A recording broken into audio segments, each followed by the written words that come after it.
Hello, everybody, and welcome to the CoreTech Monthly Webinar. I'm Candy Mitchell, the Director of Digital Marketing here at CoreTech, and I'm your host today. Before we get started, just a couple of administrative notes for you. We do have the Q&A feature enabled, so if at any time during the presentation you have questions, please just drop them in there and we'll answer them near the end of the webinar. We're also recording today's webinar, and we will email out the link to the recording once it's live on our website, as well as the deck that we present today. Today, our speakers from CoreTech are Adam Clifford, Enterprise Consultant, and Steve Eiben, our VP of Solution Architecture. The topic they will cover, and that I know you all are very excited about, is modern endpoint management and security your CEO and users will love. So thanks for joining us, everybody. And Adam, would you like to kick us off? Yeah, thanks, Candy. Good afternoon, everyone. So thank you all for signing up and joining with us. At a high level, we promise to cover some of the following topics. We're going to talk about how to improve security postures in ways that's not overburdensome, that doesn't get in the way of our team members' ability to be productive. We largely want security to be effective but invisible when possible. We're going to talk about some automations and efficiencies we can get through automation, and we're also going to talk about how modern workplace as a whole, especially viewed through Microsoft's lens, can not only increase our security, reduce admin overhead, but also can provide a stronger end user experience for our team members and associates as well. So topics today are going to cover. We're going to start off with risk-based sign-in, looking at not just the devices or identities, how we log into things, what we look at to determine whether something is safe, a login is safe or appropriate. We're going to talk about some automations around OS patching and third-party app patching in a way that makes sure that we're protecting our organization, but at the same time giving the end users a bit in the driver's seat about how these updates are applied. We're going to talk a little bit about passwordless authentication. Some of the options are around there, what some of the benefits, why you may want to be using this. And again, kind of tying all this back together is, modern work should have strong security, and it should really be an improved experience for our team members as well. So a couple things to consider as we're talking about this stuff today. Most of the technology that we're going to be talking about is included in the Microsoft 365 E3 stack or higher. Some of the stuff around Azure protection for identity, Defender for Identity will require either a P2 or a compliant E5. So just be aware of some of that. Also, as we're talking about security and end user experience, modern workplace, think about how the technologies that we're looking at reviewing kind of align with your overall business goals for this year or next year. A lot of this stuff, modern work, is really built around hybrid work, right? So not only are post-COVID are we not always working in offices anymore, place shifting, but also time shifting as well. So a lot of the stuff we're talking about empowers that kind of remote work, hybrid work. And while we're going to be talking pretty heavily about the Microsoft tools, the concepts that we're going to be covering today will work with other tools as well. So, instead of Defender for Identity, if we're talking about Okta or some Workspace ONE, there may be some parallels there. But otherwise, if you already have this E5 licensing, there may be some technology offsets as well. So, if you have any questions about any of that stuff, let us know as we kick off. So, looking at our security posture, right? And risk-based sign-in is not necessarily new, but it's I think getting a lot more visibility as the threat landscape shifts and as attackers find new and interesting ways to get to some of our systems. So when we're talking about risk-based sign-in, historically, right, we've talked about username, passwords, credentials, maybe with MFA on top of that, a good second factor to authenticate your identity. But we can use all these different other signals as well to determine whether or not a login is legitimate or not. That can be what device the user's coming from, the health of that device, behavior patterns, impossible travel, and the health of the account in general is related to other incidents and breaches from outside organizations. The most common one that we see, and a lot of you probably even use this today, is using compliance policies within Intune. We can obviously say, hey, in order for a device to access my SaaS apps, my on-prem systems, my 365 tenant, I really want to make sure that there's real-time antivirus protection turned on, the device isn't jailbroken or rooted, there's encryption, whether it's BitLocker or third party, and that overall the machine meets with the compliance standards that I've determined, right? There's a lot of built-in rules that we can turn on with Intune, but we can also do anything that's PowerShell scriptable. We can check for, is Silence running, or do we have other tools that are active or installed, different configurations that have to be in place, and we can flag the device as non-compliant.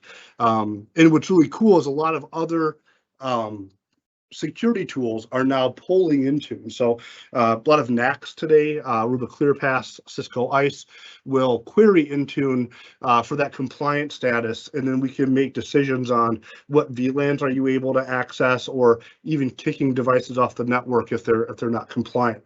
So I think most people are familiar with device-based risk compliance, but when we're looking at Defender for Identity, and there's kind of two main areas that come in. There's risky users and risky sign-ins. So risky users, and this is talk about the Uber factor, right? If you've been following the news for the last week and a half, Uber had a pretty big security incident recently, and it looks like one of the initial attack vectors for that was phished user credentials that were purchased off the dark web or found off the dark web.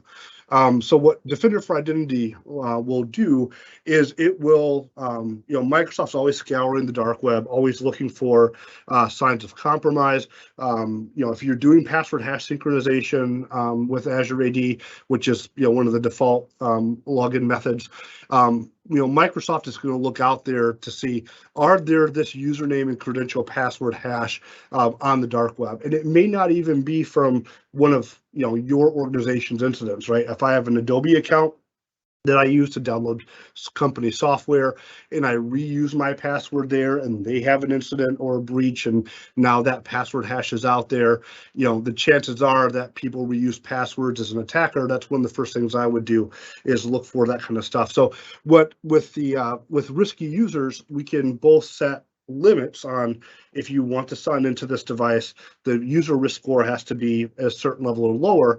And if we see risky users where we believe that account is compromised, or that password has been leaked, we can automatically challenge them to reset their password as soon as we detect that there's an issue.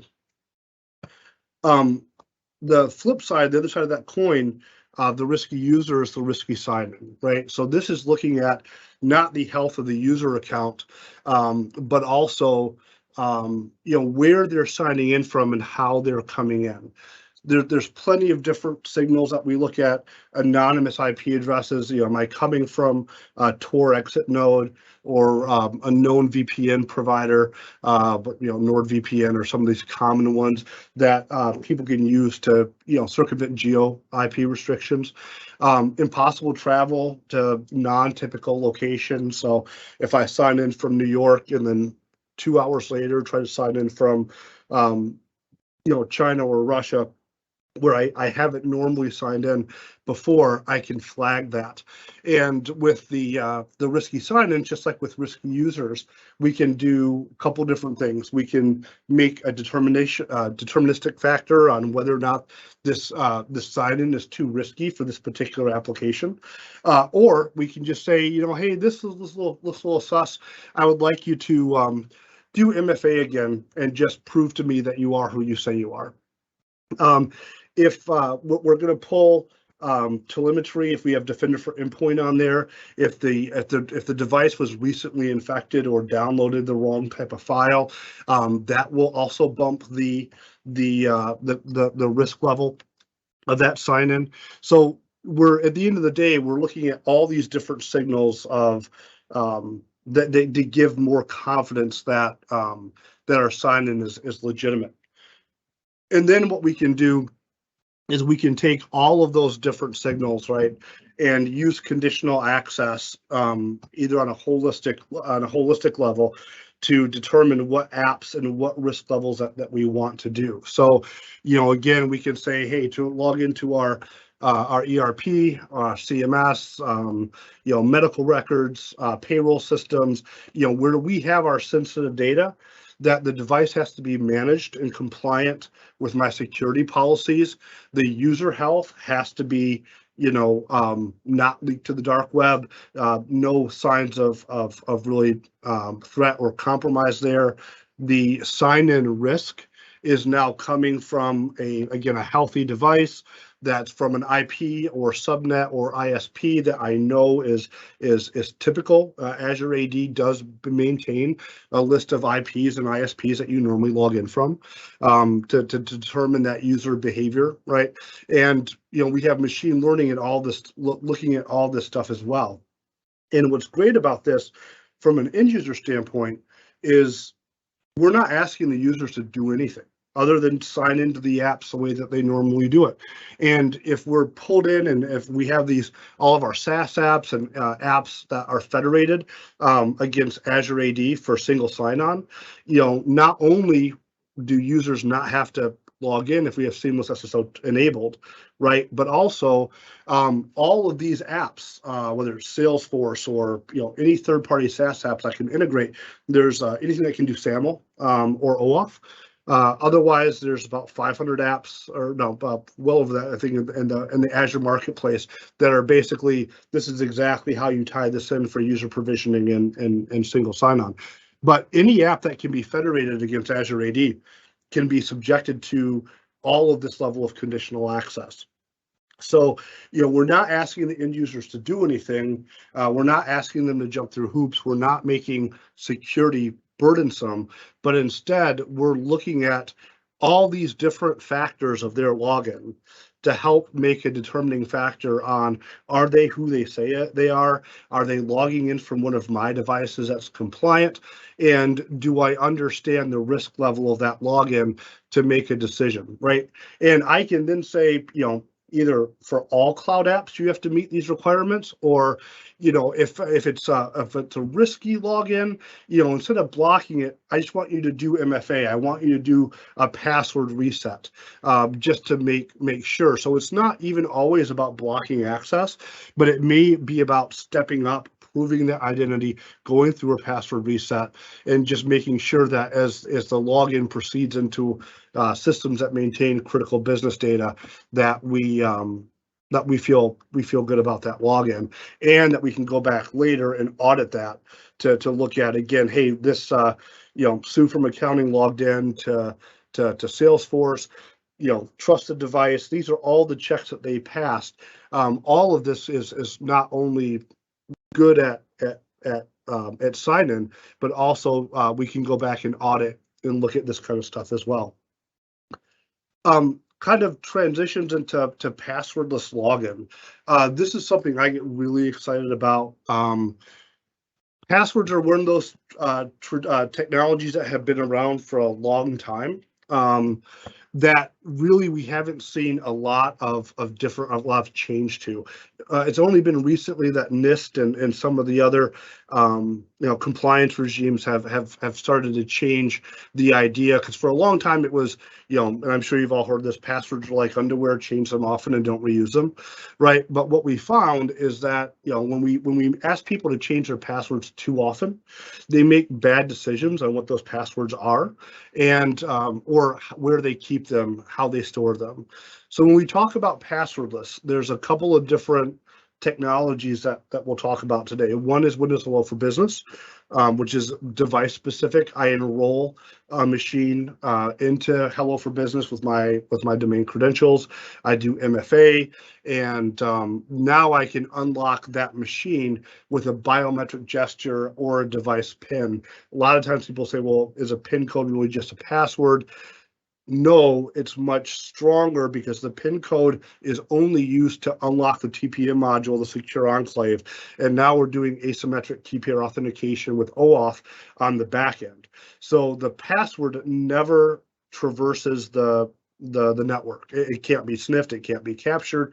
And if we want, we can require a multi-factor unlock, which is again going to be a combination of a biometric gesture or a device-based PIN. FIDO2 keys are getting more and more common. These are like little mini TPM modules that you can carry around.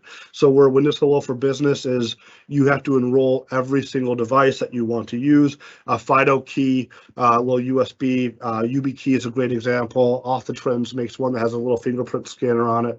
But it's something you have, something you are, or something you have to enter a PIN code or do a biometric to sign in.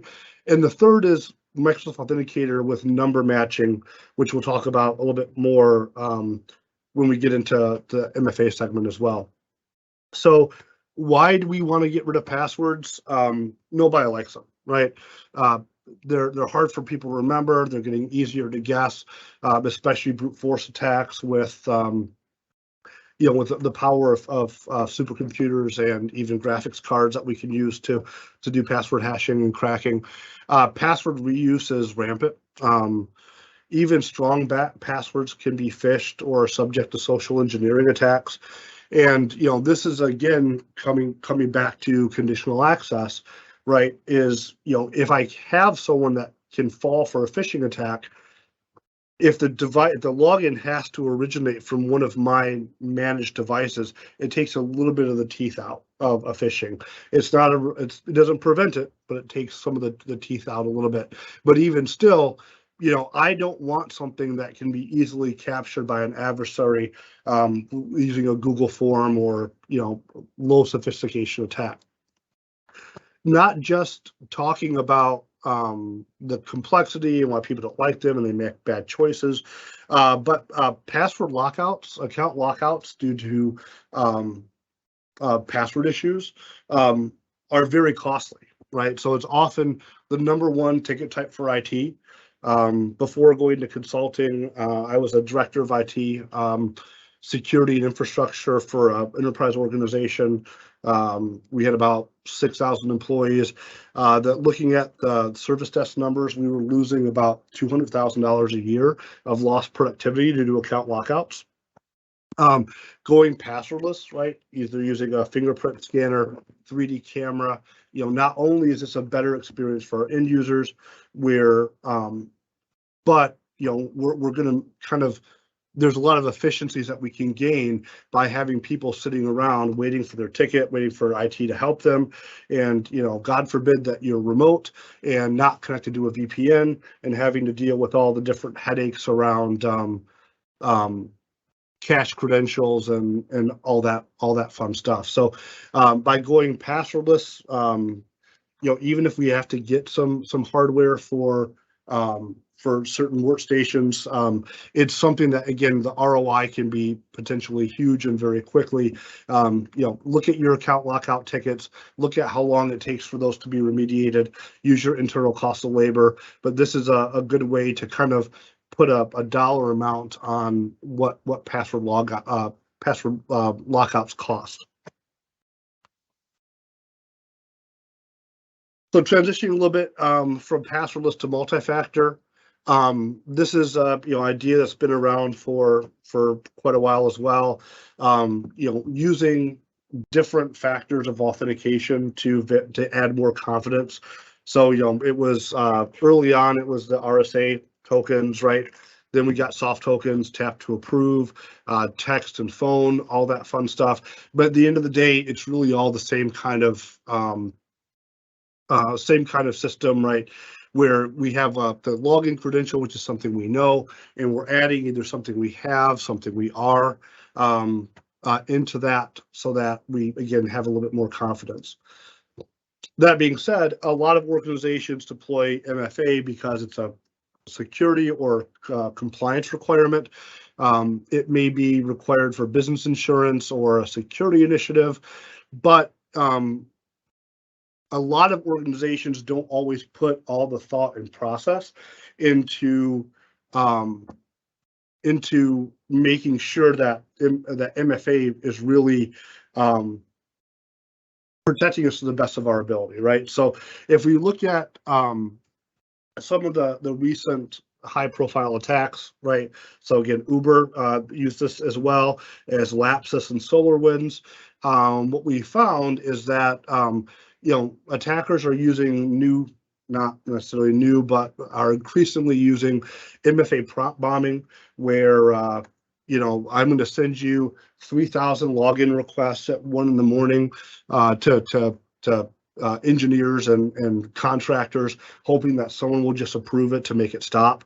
That happened in I think Uber and Lapsus, or what's I think is a little bit more sneaky, which is just sliding a couple extra logins in throughout the day and hoping that someone's going to approve it.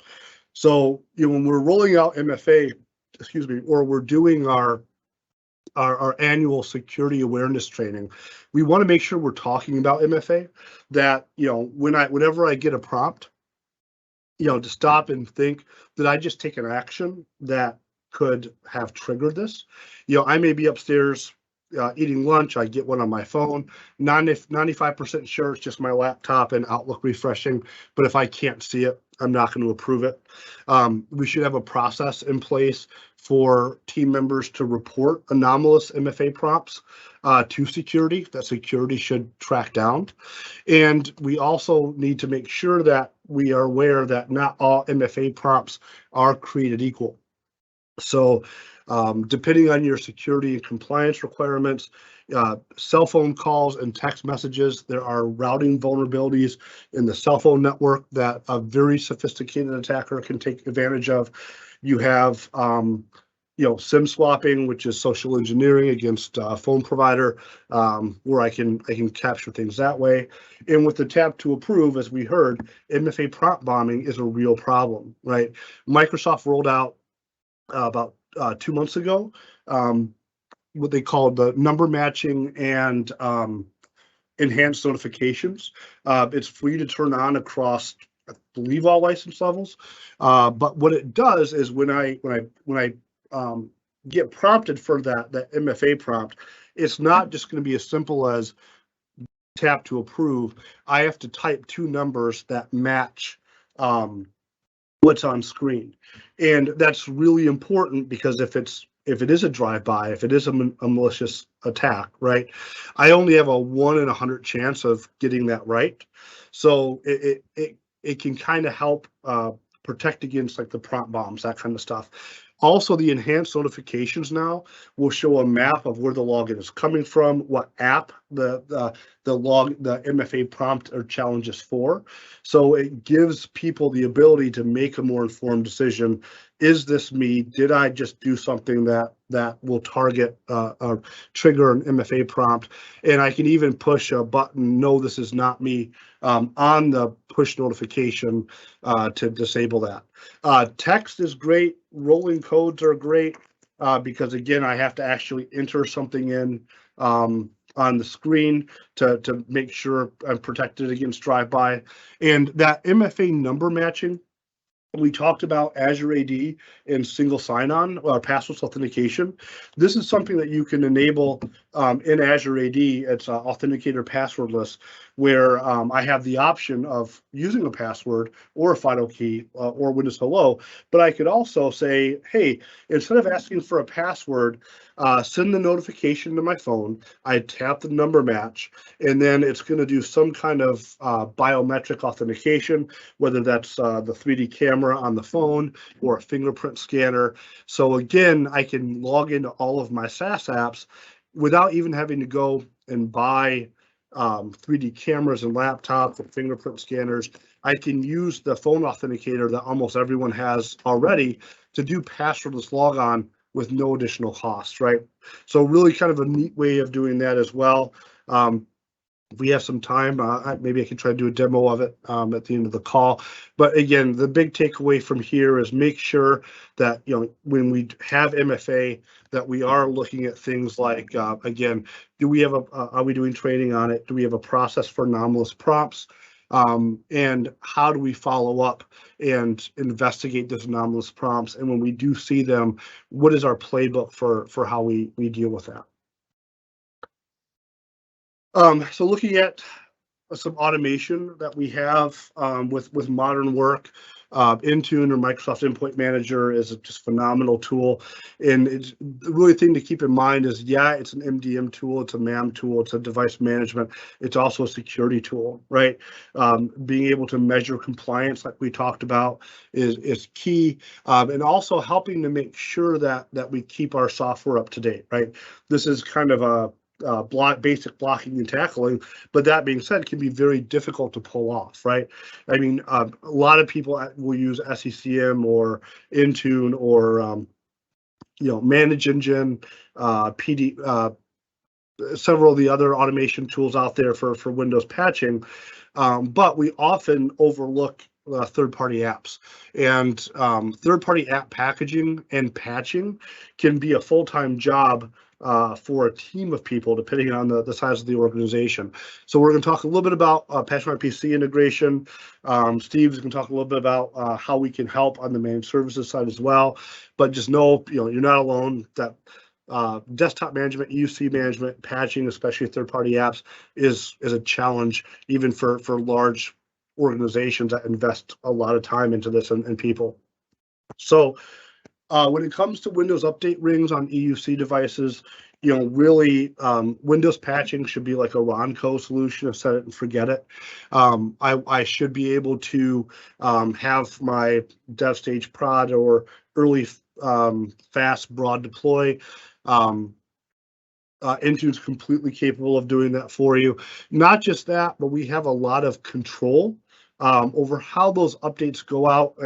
We've all, I'm sure, been at that point in our career where someone has come and said, hey, I was in the middle of this meeting presenting on something super important and my PC had to reboot for updates. Well, that can be bad IT, right? It doesn't create trust with our end users, and it's more of that, again, security being a gatekeeper, not a facilitator. With Windows Update for Business and some of the advancements here. And again, this is all geared towards not just, again, remote users that we want to keep up to date, but people that may be working off normal hours. They're place shifting as well. Windows, Intune MEM can take advantage of automatic update hours or active hours. So the machine is going to learn when people are normally using it so that it can pick patching time that's not going to be burdensome, right? We can use restart checks to say, hey, no one's using the computer right now. I'm in an update window. There's no one saved work. I can reboot or reopen apps, and I don't even have to prompt the user at all. And if that doesn't work, I'll give them 5 days. And we'll pop up a notification saying, hey, these updates are due. You have 5 days to do them on your own. What do you want to do? Do you want to schedule a date and time? Do you want to do it now? Do you want to ask later? They can snooze it for 5 days, and then the updates will apply, and then we can reboot, give them 2 days to do that. So now if someone comes and says, hey, we had to reboot middle of a presentation. Well, we gave you 7 days to reboot on your own. I still have an obligation to protect the organization, right? This can not only do Windows quality updates, but feature updates as well. So going to the next version of Windows and even using the endpoint analytics to tell us before we upgrade, are there any non-compliant applications or settings that I have to be concerned about? I want to roll out the next version of Windows. I want Intune to automatically break up these my 3,000 computers or 10,000 computers into chunks. I want 5 days in between. You have a lot of control, right?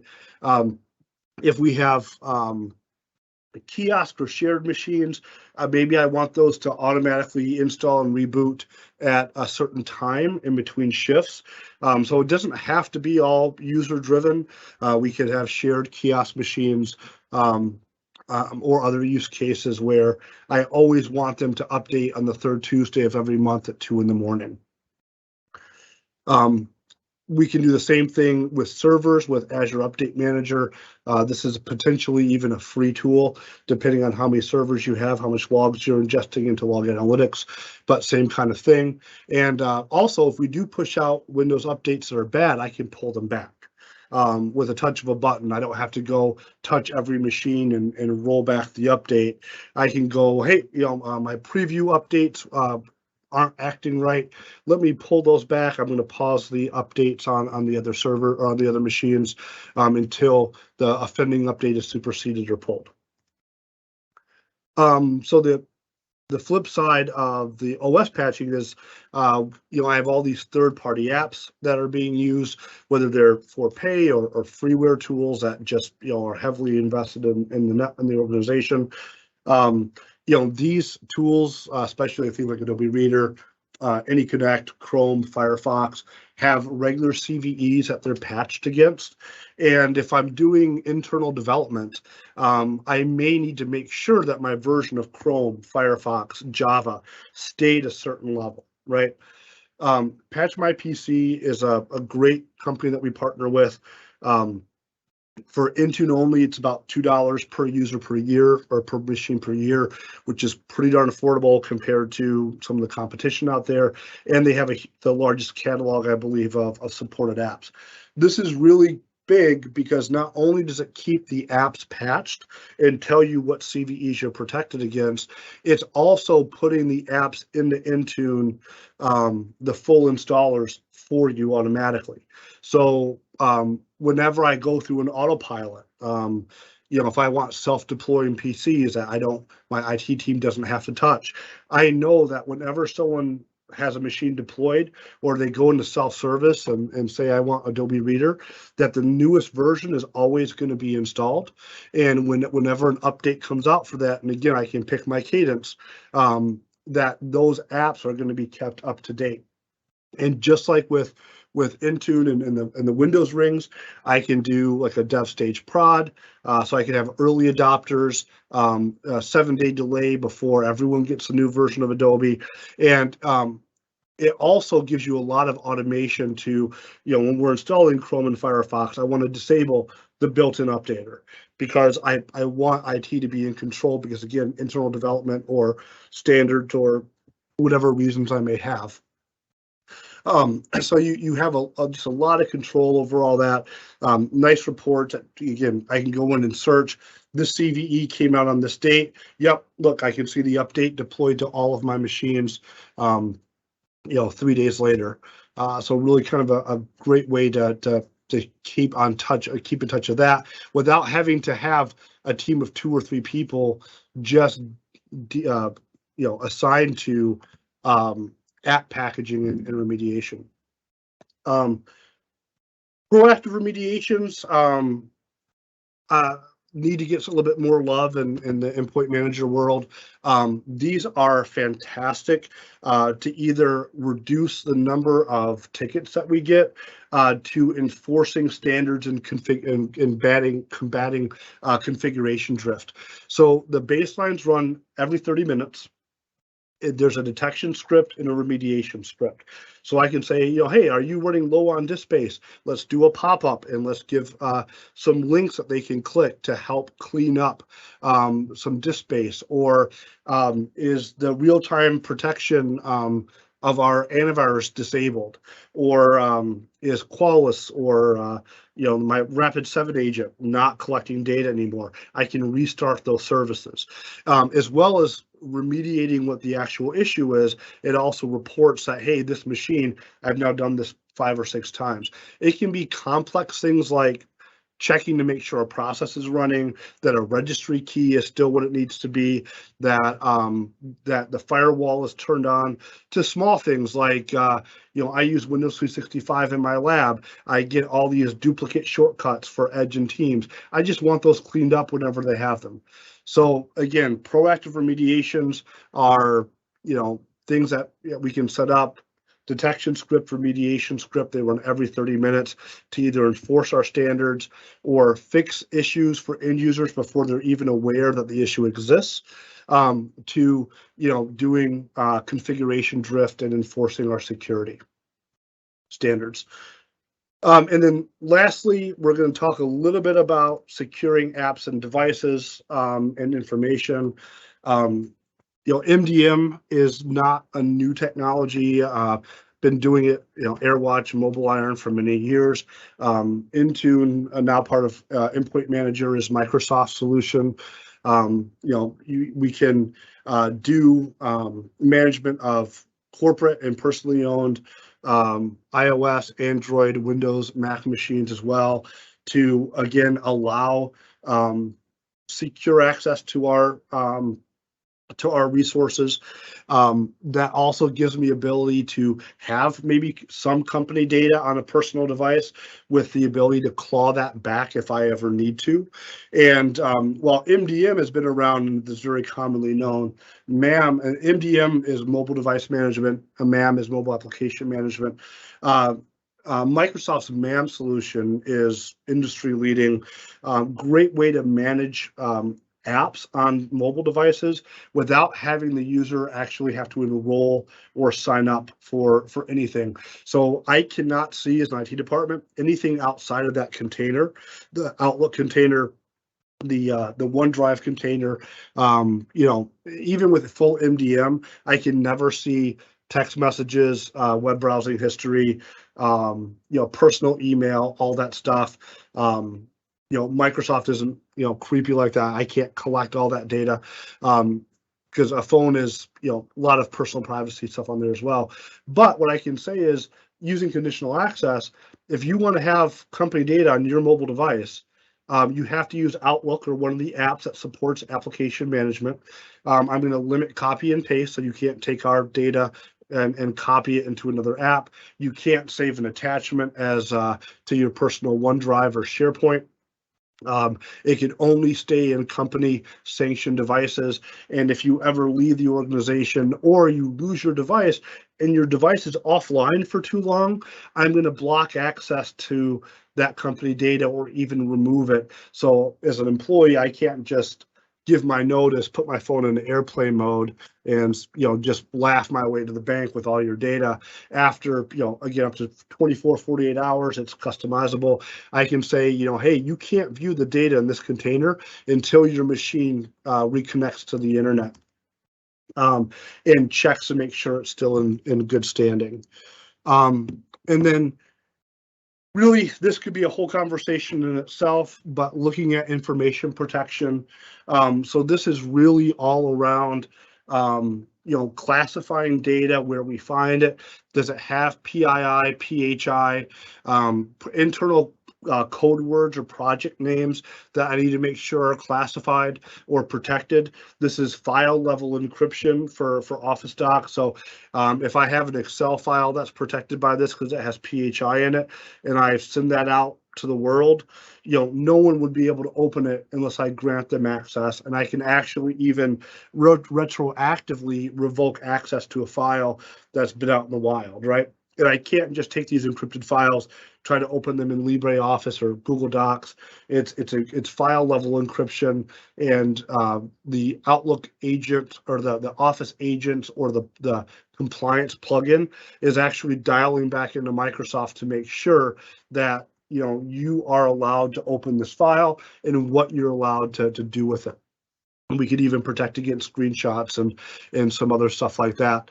And then, going full blown with the Purview, E5, not only can I make sure that data is protected and encrypted in the cloud, I can get alerts if people share it. If they have it on their desktop and they try to egress it out to a home NAS or SAN or upload it to a personal Dropbox, I can track that file all the way through its life cycle, from on-prem file servers to SharePoint to OneDrive to Exchange to, even if you have a company box.com account or Google tenant, we can even look into there and track the life cycle of that file and always, again, retroactively revoke that as well. And again, this is invisible security. We're not asking the end users to do anything or take any actions. If the device meets our classification standards, again, PHI, PII, all that fun stuff, we're going to automatically encrypt it and say this is organizational data only. It can't be shared outside. If you do try to share it outside, and let the security team know and block that action. And if that file does ever leak out, then I'm going to retroactively revoke access. And I can do org level. I can say anyone at CoreTech can view this file. I can say you have to be a member. This is board of directors eyes only. No one else that's not a member of the security group can open this file. So again, lots of really cool stuff in here. Insider risk protection. Are people sending around emails with the word resume and then trying to send a bunch of data out or download or do actions they don't normally do? Ties into HR systems and badge systems. Are they going places they don't normally go? So again, a lot of really cool stuff in here. We could do a whole nother session just on this, but just pulling it all together, want to make sure we talked a little bit about, again, more silent security. And then finally, kind of all this stuff kind of wraps up to, some of the stuff that we talked about today, using risk-based login. This is, again, telling leadership, we're looking at all these signals. We know that with high confidence that these logins are legitimate, that we don't have passwords on the dark web. We're going to make smarter decisions on MFA. And again, we're not getting in our team members' ability, their way to be productive.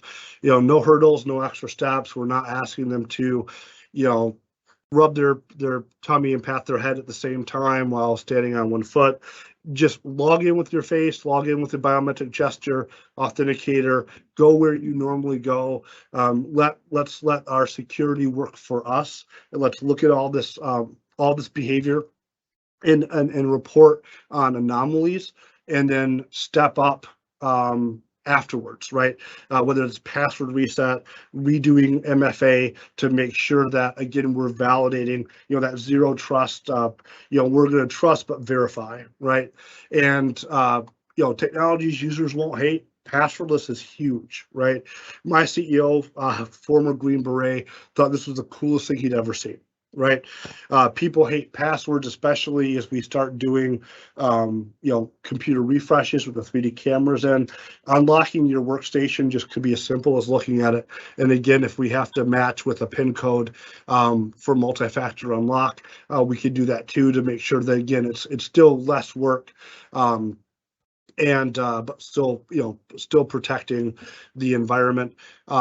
If we have like a SIM, like a Defender for Identity or Sentinel or Splunk looking at logins, the NIST guidance now is password rotation maybe once a year. Longer passwords rotated less often, and we'll back that up with behavior monitoring and logging, right? So not only are we allowing people to do passwordless, and I actually had to reset my CoreTech password last week. It had been so long since I actually used it that I didn't even remember what it was anymore. So we have people changing their password less often. We're not bugging them.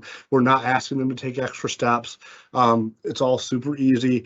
We can leverage PatchMyPC's ability to install applications in Intune to drive self-service, and we can use proactive remediations to fix issues before they even happen, before end users notice them, and to make sure that we're enforcing our standards and compliance. So now I'm going to hand over to Steve to talk about some additional ways that we can help. Yeah, great. Thanks, Adam. And I know we've got about 15 minutes left and we have a couple of questions that we want to get to, but kind of, again, pointing out some of those costs of managing these devices and what it can do to your corporation or your organization for the cost of a lost device, right? You're looking at, 49 to 50K per device, and that's again lost productivity. 25% of the data breaches are occurring through some of these lost devices because we're not able to do the mobile device wipe and those other security components that help thwart against some of those types of risks. That a security breach can cost anywhere, up to 4.24 million, and that's a rise over 2020, and that's probably going to continue to go up, right? So, and then with the idea of being able to do services mobile, the cost of traditional IT support, right? So no longer are you having to staff a service desk for people to come into and help with there. So we're able to do things more remotely, and that idea of the mobile workforce today, post-COVID world is only going to increase the amount of folks that are working remote. We can bounce to the next one, Adam. And that said, what is the mobile device or unified device management value? We're able to reduce that risk by securing the devices. We're able to utilize that to mitigate the security breaches and data loss. And then it modernizes how the IT service desk is looked at. It allows tools from an MSP perspective to remotely access those endpoints or perhaps your internal IT. But the next step from this webinar would be to perhaps contact CoreTech, and you go to the next slide, Adam. And then next step, we talked a lot about the comprehensive endpoint management, the things that Adam had hit on about monthly and 0-day patch management, the third-party application for using PatchMyPC. Adam touched on a lot of these throughout his part of the presentation, so I won't spend too much time on this, but really talk about what next steps can we provide at CoreTech as a part of our services. One would be contacting CoreTech for a workshop. Getting in there and learning a little bit more, letting folks like Adam deep dive into some of the technologies and concepts that we've talked about today.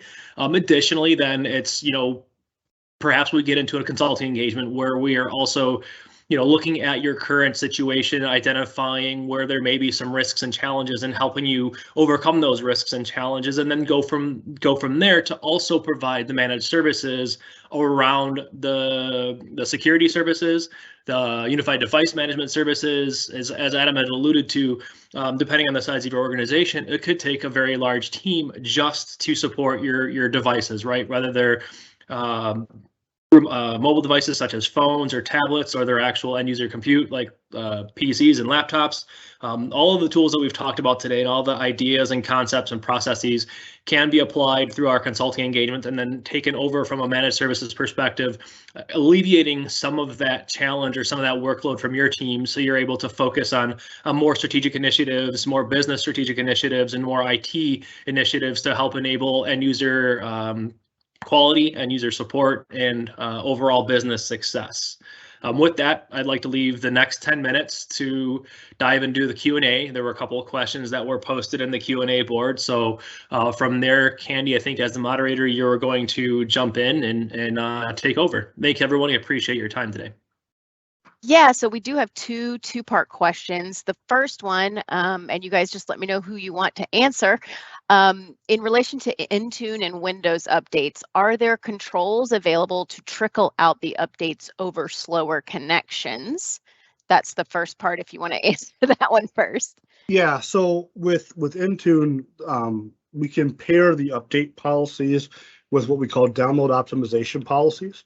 And download optimization, we can set bandwidth limits. So whether it's a percentage or an absolute. So if we have people on metered connections, we don't want Microsoft to just blast that all the way down and consume as much as possible. We can set business hours and say, hey, avoid doing massive downloads during that time. And also, if there are multiple machines in the same grouping, whether that's Same NAT public IP address, same Active Directory site. There's DHCP options that we can hand out to do group-based assignment, but the machines can actually peer updates and software installs from each other. So if we have a branch office with an anemic internet connection, the second one machine has the update of the application, all the rest can pull from there. And again, we can set very strict boundaries on who's allowed to peer from who, because we don't want clients peering over VPN, right? Or site-to-site WAN links. So there are quite a few ways to either limit unmetered connection or to prioritize hours or prioritize peering content. And then also there's an Azure technology called Connected Cache. We can also do this with SCCM if we're doing co-management, where your distribution points can also cache a certain amount of percentage or a certain amount of data on there. So, and again, with a distribution point in SCCM, that could be just a Windows 10 machine or Windows 11. That's the only rule that doesn't have to be a full server OS. So, we don't, if for remote locations, out of the way places, there's several options to get that content out there and then stage it up for everyone else to download. Great. So the second part of that question, how about managing the number of devices that might be updated at any one time for a specific location or subnet so that the connection is not consumed? Yep. So that's, again, if we're peering correctly with download optimization, they'll prioritize each other. And then as far as the reboots, again, if we're using like automatic active hours with restart checks, that's going to drive a lot of it as well. Otherwise, if these are shared machines or kiosk machines or they're not one-to-one devices, I can stagger those. So I could have half of them, patch and update on the third Thursday of every month, and I can have the rest go on Saturday or Sunday. So you can use a combination of staggering. And again, it's nice if we're using dynamic groups for this or device filters, we can say, hey, if the machine is in this site and it ends with an even number, it patches on Thursday. If it ends with an odd number, it patches on Friday. So there's a lot of automation that we can do, so we're not having to manage all the different ways and times. We want RON calls, we want set it and forget it, right? Perfect. So in relation to MDM and MAM, are all mobile OSs supported? This particular user uses Android scanners in a warehouse and SOTI mobile control for device and app management. These devices, they're devices that don't authenticate with a domain account. So Yep. Is there an advantage to using the MDM MAM in this particular scenario? Yes and no. The Android scanners, it's going to come down to what version of the operating system they are, because the Android market is a little fragmented. There's two main MDM versions for Google. There's the traditional, the MDM that they first came out with. Only Samsung Knox really did anything with it, and so you had this big divide between Samsung devices, which could be very well managed and locked down, and everything else. And it was called Android Device Administrator. That is being retired and replaced with Google's EMM, Enterprise Mobility Manager, which gives the same feature set across all devices. So if you can do EMM, you can still do zero-touch deployment for those scanners. You can still do dedicated devices. What I like about Intune is how we do bulk management. So you have something called a MEM account, or sorry, a DEM account and Device Enrollment Manager. A single DEM account can enroll up to 1,000 devices. So it's not like the normal MDM where you get a max of 5 or max of 10 or max of 15. This is really just made for those bulk devices that it may be shared, it may not be a one-to-one, it may not have any domain credentials associated with it at all, but you enroll the device with the DEM account, and then you can target your deployments, your patches, your updates, your wireless settings, certificates, to the DEM account as well. So there's a lot of really nice stuff in there for bulk management to without having to have 15 different accounts or a lot of that kind of stuff. So I think it simplifies it, bulk management. And again, if you do the full integration with the Google Zero Touch or Samsung Knox, again, you can have those machines, you send a wipe command and they completely self-deploy automatically. So it really can be a zero touch or as close as you're going to get on a mobile device to that. Perfect. Thank you, Adam. That was all of our questions for today. And thank you, Adam and Steve, for your time today. And as a reminder, everyone, we will email out the recording of the webinar as well as the copy of the slide deck. And if you're interested in anything we discussed today, please feel free to let us know in the chat or reach out to us at coretech.com. Our next month's webinar is called How to Fulfill New Cybersecurity Insurance Requirements, and that's with our CSO, Brian Herr, and that's live. You can register for that today. So thanks for attending, everybody, and we'll see you next month. Thanks, everyone.